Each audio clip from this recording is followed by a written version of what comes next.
Welcome to another episode of Wrestling Ropes. We got a couple of topics to cover today. I know I've been gone for a while from the YouTube page. I've been doing a couple of things over in Twitter, X, however you want to call it. But that's what I've been doing. So over there, I posted 2 episodes a couple of weeks ago, and here I have posted about 9 episodes so far. But I'm willing to come back now and share between the two apps and just talk about wrestling. I've met a lot of good friends, a lot of colleagues over in Twitter that have kept me very busy. Um, a lot of good ideas, opinions, and projects have come out of that, and there's more to come. Working with those people over there in Twitter, so that should be interesting going forward. But the topics that we got for today, we got Rey Fenix tweets and that whole drama. We got, of course, AEW criticism, or what they like to call it, haters. Yeah, sure, whatever. We have something about Fightful today. That should be interesting. Something that I didn't want to, but maybe it's time. Saturday night main event. And of course, the main event of this podcast, Oba Femi. So let's get started with this whole situation with Rey Fenix. For those that don't know, I'm assuming that a lot of you know if you're fans, but at some point it was leaked that the Lucha Brothers were WWE bound. That's basically how it went. And I guess Tony got a hold of this information, and I guess maybe caught him by surprise, but why would it? Why would it win the track record? We'll get there. And he decided, and he was in his power to do this, to actually add more time. But again, for what? For what? The Lucha Brothers have been there since day one. I remember seeing a Lucha Brothers promo since day one. And I remember seeing their promo and I was like, I'm sold. I thought it was fun. And I got into it. I got into whatever that was at the time. Now, fast forward up to now, what do we have? We have Penta that has not been around. He's officially gone from AEW, by the way. But Rey Fenix is still with the company. He's been injured and all of that. So Tony decided to put more time because of the injury. So the Lucha Brothers cannot come together to WWE for now, as of this recording. I'm assuming though that Penta will be going first, and at some point Rey Fenix will follow. I don't see Penta just sitting around for months just waiting. So if I was Penta, at least if I was my own man, I would just go first and then later reunite with Rey Fenix. Unless Rey Fenix gets released. Who knows? But one of the tweets that was out there, it was this one. Quote, I needed a doctor and you ignored me for months. End quote. Do you remember when CM Punk was talking about some of this? You know, around that time when they released that video to show what happened. And eh, here we got some things that are like, I guess this is backing up some of those things that CM Punk was saying. So what exactly does that mean? I needed a doctor. I mean, up to interpretation. Did Tony not help out as expected? I mean, I know we have heard from Miro before, and Tony said that he was not aware of that situation either. So wouldn't you rectify the issue after knowing that, what CM Punk said, what Miro said? So why will it happen again? Especially after you added more time because they were injured. It's just, this is all a speculation. We can just read these tweets and think, what the hell is going on over there? What are they doing? Because this man is coming out publicly now. Before all of this, he had put a video like, let's be professional and, all that good stuff. And I don't know what happened. Dude got fed up and all of a sudden, boom, here's one of those tweets. Then the other tweet was, quote, no one stays in a place where they receive inhumane treatment, end quote. What? And of course, the internet being the internet, they found a way to make this like, what can I say here? Like he was being too dramatic, comparing, saying that inhumane is people starving in another country, or political stuff. And let's look up the definition of inhumane. Let's do that while we're here. Definition of inhumane. It says here that inhumane is without compassion for misery or suffering, cruel. So you never know what's going behind doors. We're just finding out about this right now. But just putting it out there. Inhumane, without compassion for misery or suffering. So Rey Fenix could have been miserable there. And Tony probably chose not to care. That kind of falls here in the inhumane, where everybody seems to have their own definition because certain words are attached to different things. But we're looking at the definition right here. You can look it up yourself. And that's what's been going on with Rey Fenix. Obviously, he's not happy. Not very happy about what the things that have happened, I guess, in the last couple of weeks or whatever happened even before. Um, but they should have stayed quiet, though. They should have never said anything, what they were their plans. They should have just let it be. And once you actually were out, then you can talk. But you got ahead of the game. And here we are. You should have just waited, because there is no way Tony was gonna let somebody walk easily after Cody left and became like the number one person in WWE, right there next to Roman. Imagine that.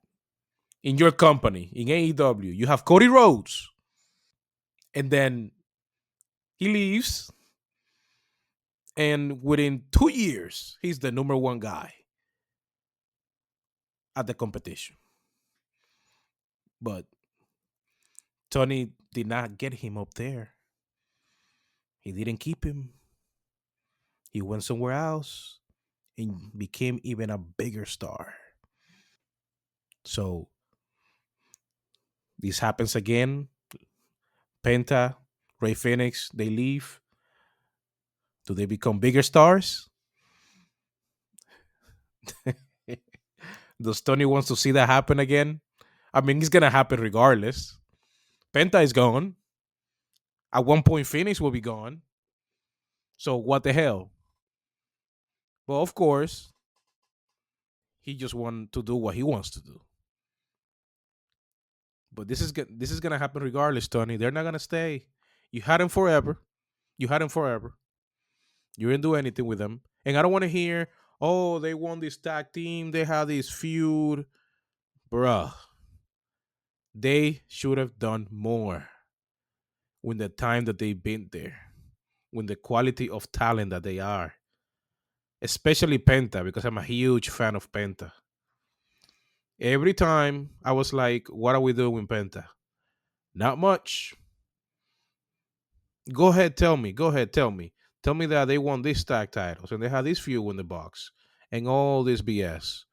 That's not enough. They should have been way bigger than they are. That is just not enough. But guess what?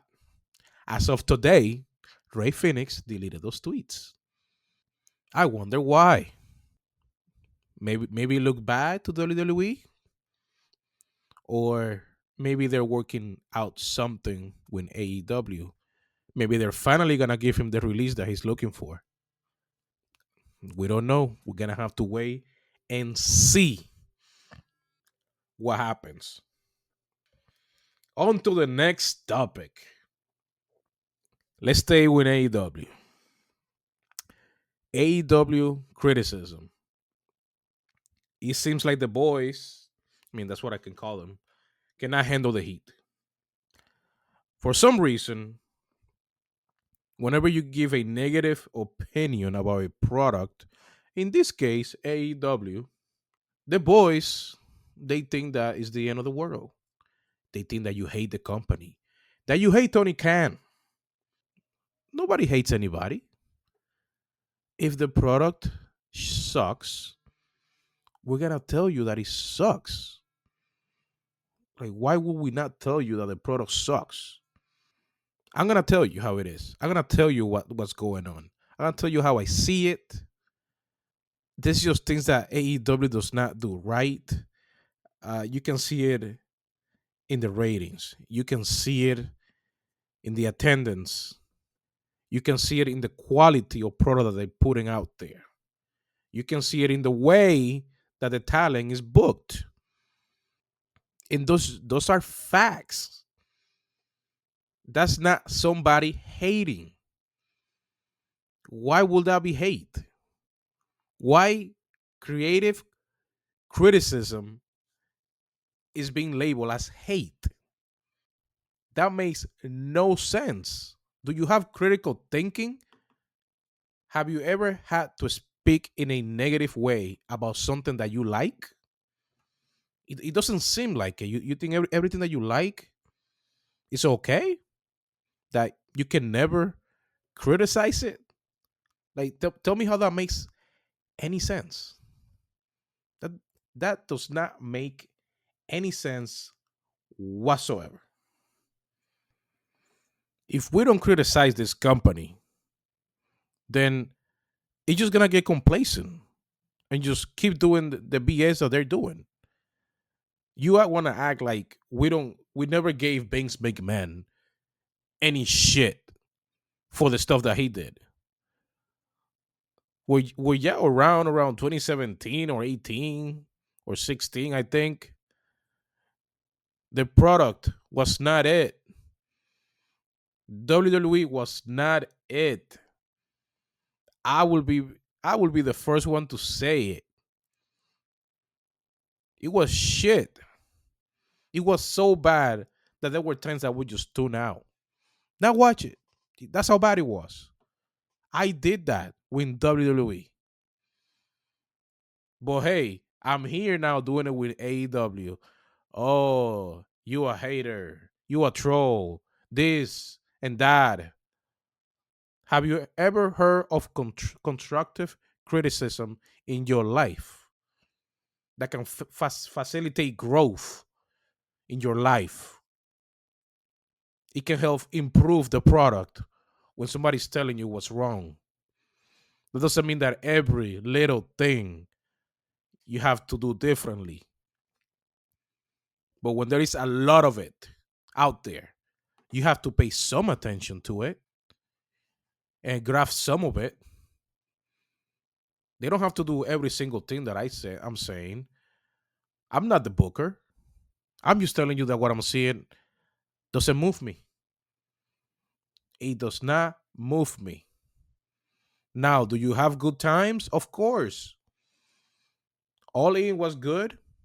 All out was good. And a lot of people did not like that ending of All Out. But I did. I did. Even people that are close to me when we are criticizing AEW did not like the way that All Out went. I was okay with that. But I bet you people did not know that. Just because I didn't sit behind a microphone and, glorify AEW for it. And then, this week, AEW has a press conference about All In next year in Texas. There were about 20 cats in there at a press conference about selling tickets and coming to Texas. About 20 cats. So I'm criticizing them for not making that even bigger. I'm looking at this and I'm like, what the hell? There was not one tweet in my feed talking about this press event before it happened. Oh, well, there was after, but not before.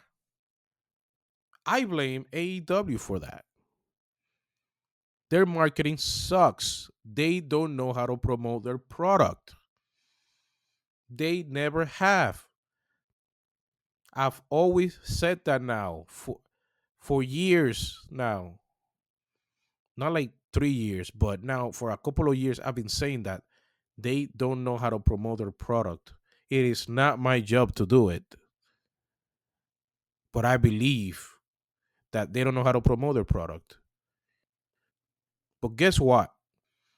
I'm just sitting back, scrolling to Instagram, and guess what I see?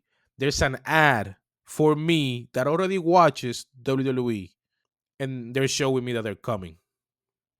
I have never seen an ad from AEW telling me that they're coming. So, where was the promotion for this press event? Were they only advertising in Texas? Or they didn't want anybody else to watch?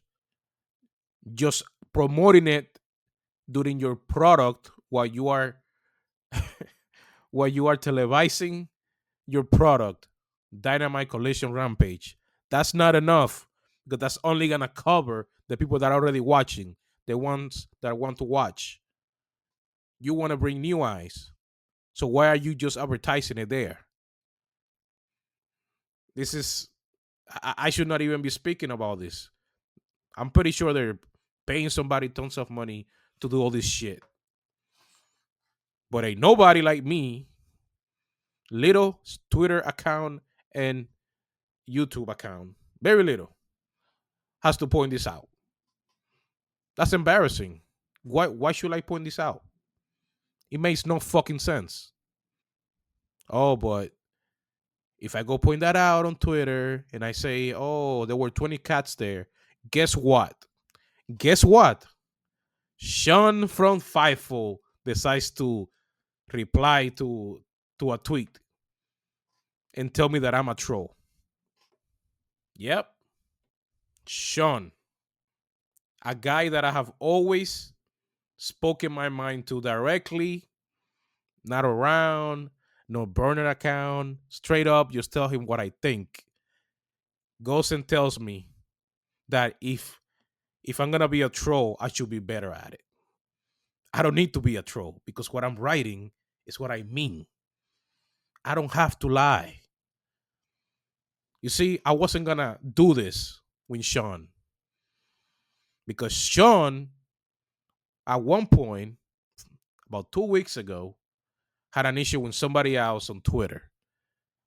Somebody else that I promoted on my page because I went to their podcast. And there was a tweet somewhere where I was saying something about Sean, but I was saying it directly to Sean from Fightful. And then he messaged me and tells me, oh, makes sense. And then he's telling me, oh, that guy is lying. He's obsessed with me. And I'm like, look, and I'm paraphrasing here. I'm not going to read the messages. But I'm basically saying I have to watch the videos to know who's lying. If I go that far, because I don't care about all that drama. And he tells me, "Oh no, you don't have to watch them to know that he's lying about me." That's how he basically went, and I just left it at that. I didn't go further with that because that's not my drama. That's between him and another dude.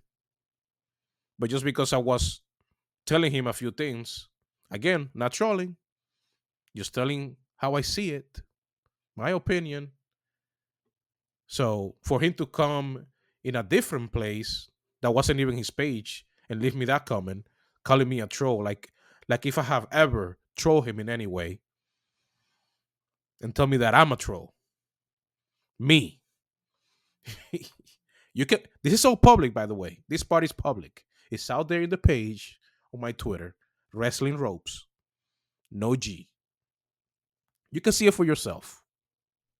So I just replied to him and I told him, look, man, I've always been straight up with you. There's no trolling here. And at the end, I said, and even if I did, you're the bigger account. He's more popular.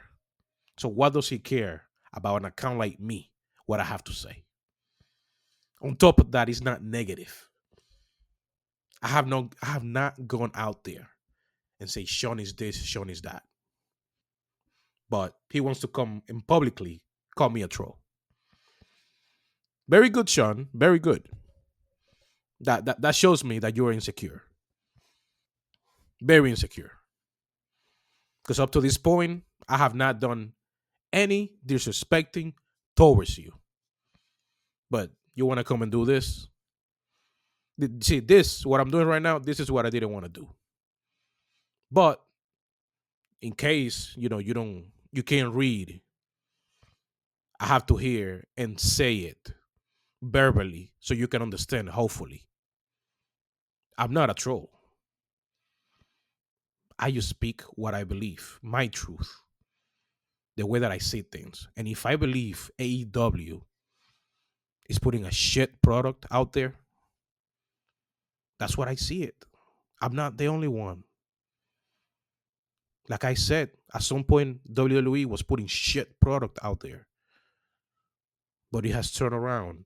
And every business is going to have positive and negatives. But when it's really negative, you got to let them know. You got to let them know. And unfortunately, for AEW, right now, WWE has a lot of positive going. But we'll give them their shit when we have to. A great example of that, Survivor Series, the first match, that was a dumpster shit fire away match. But that's not a discussion for now. But just so you know, in case you don't know, of course you're gonna see more AEW negative out there than anything else because it sucks right now. Like, what the hell is going on in that company? But again, to go in depth into what the hell is going on, it's a different episode. But just to be clear, Sean, just to be clear, I want you to tell me at one point, where did you get trolled from? Because I've never been one. I will just say what I believe, just letting you know. Anyways, moving on. Saturday night main event. Oh, we have a stacked card for this Saturday coming up.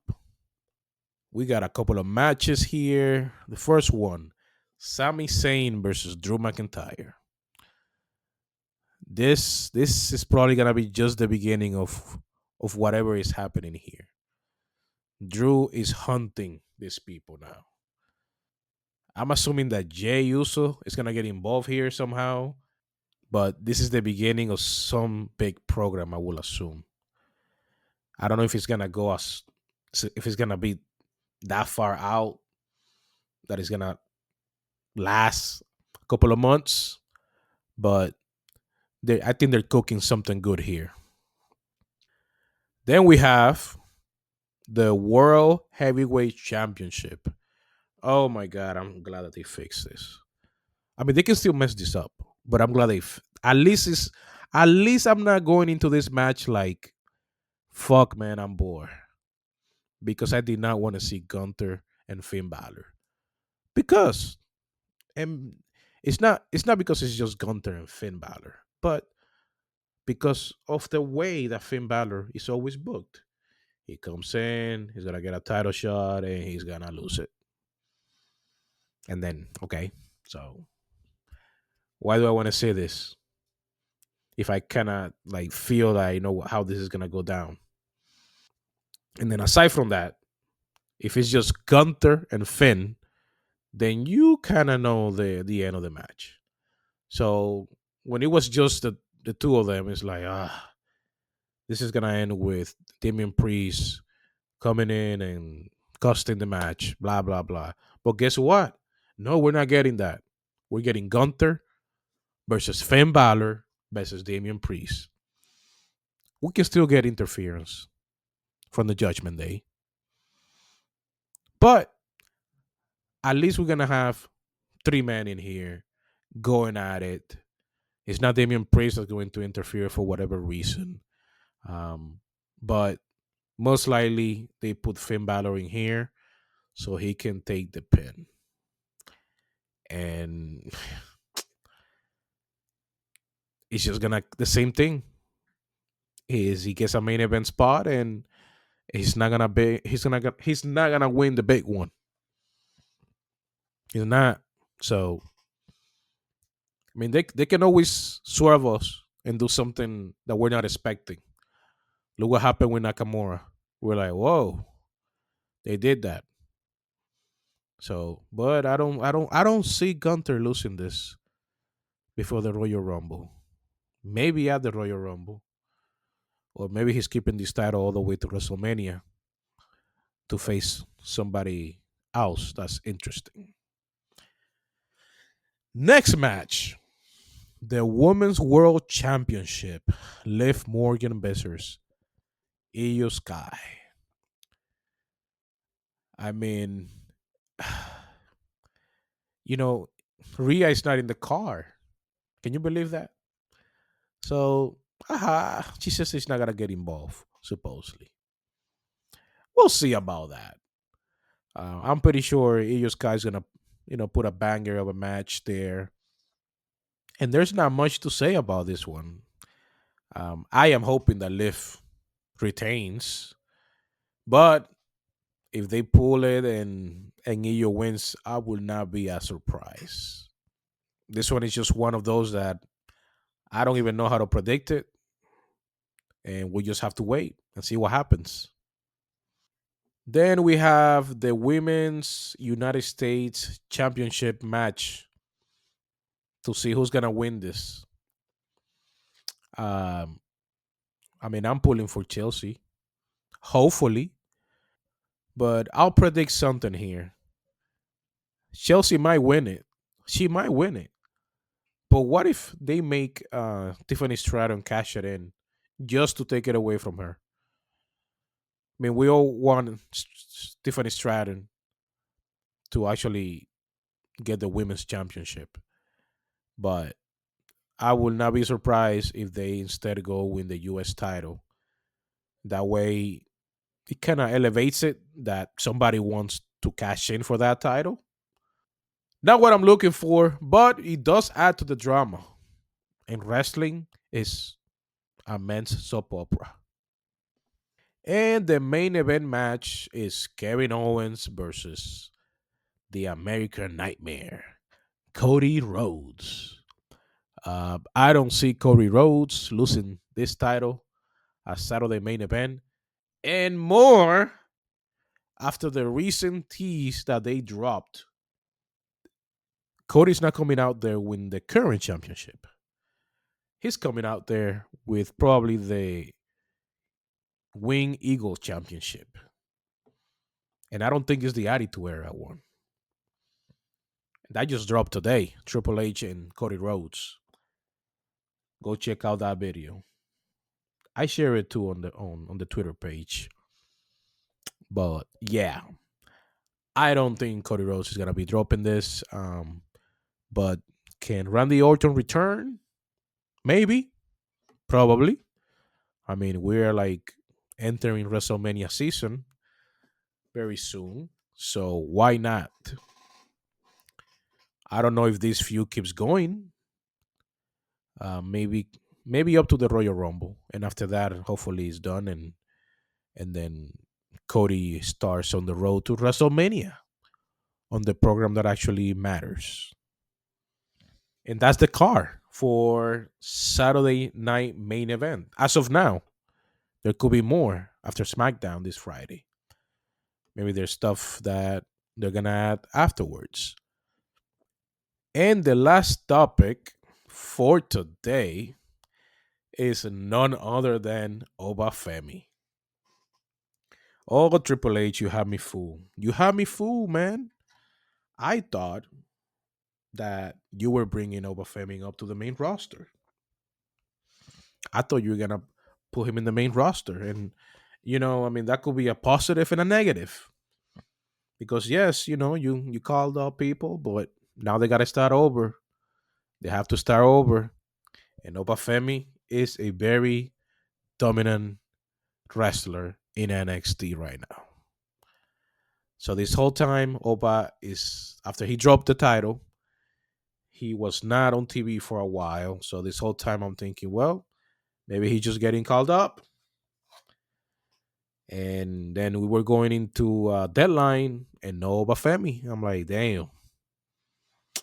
I guess he's not gonna make it. And then on the last NXT before deadline, one of the competitors is found laid down. Eddie Thorpe laid down on the floor. Somebody attacked him supposedly, and we don't know who did it. So the match starts at deadline, and nobody knows who's going to replace him. That day I wasn't watching live because I was doing other things away somewhere that wouldn't allow me to watch. But when I did watch, guess who was the last man coming in? Yeah, it was your boy Oba Femi. Oh man, he came in there and he wrecked everybody. Within a few minutes, he got a pinfall. And then, and then he beat the living shit out of Ethan Page inside the cage or whatever that is, the penalty box. Yeah, because somebody pinned. I don't remember who pinned Oba Femi, so he had to go in there, and then Ethan Page had to go in there because somebody pinned him. And oh man, he beat the living crap out of Ethan Page inside that cage. But when Oba came back out, he got two pins at once. So he was up three falls. And he wins. And finally, he's going to face Trick Williams in January for the NXT Championship. About time. About time, man. This man, Oba Femi, is money. If WWE messes this shit up, we riot. I don't know who we are, but I know me with somebody else. We are going to riot. You cannot mess this up. NXT has a man problem, not a woman problem. The women are doing great. They want it. They are hustling. The men, in the other hand, not so much. But they got Trey Williams, they got Ethan Page, and they got Oba Femi. And there's a couple of others that I should mention. But those three are pretty good, especially Oba. Oba is a future star. He is money. Maybe not yet to go to the main roster, but I'll take it. The problem is when some of these people go to the main roster, they like to fuck around with their gimmick. They change the music, or no, do this differently. Bruh, if you bring up Oba, you gotta keep him the way that it is. There's nothing to change there. The music is great. The entrance is great. On the microphone is great. The accent is great. The ring action is great. The man is dominant. It's great. There is nothing not to like about Oba Femi in NXT. So when he gets called up, I expect some of Braun Breaker type of treatment. I will not accept any less. I don't want to. I don't want to see some almost treatment. They put almost out there, and I'm not saying that almost is like Oba Femi at all. I didn't see the charisma obviously in almost. So, but I'm just comparing. Like I hope that it doesn't go down that route. Oba Femi came out last night on NXT and just gave it to Trick Williams on the microphone. Just gave it to him. And then he was being accused of attacking Eddie Thorpe. And he's like, "Did you see me? Did you see me?" He's like, "No, I was attacked from behind." So at that point, they told us that it wasn't Oba. So I'm assuming that Oba now is a face or he's in between. The crowd yesterday was into every time he was speaking, huh. And even at deadline, everybody was chanting Oba Femi. Those are the chants that were happening at deadline. So Oba Femi at some point, NXT champion. I don't know for how long. 700 days, 1,000 days. We'll see. We'll see. But that's all for today. Let me know what you think, how you feel, and I'll see you in the next one.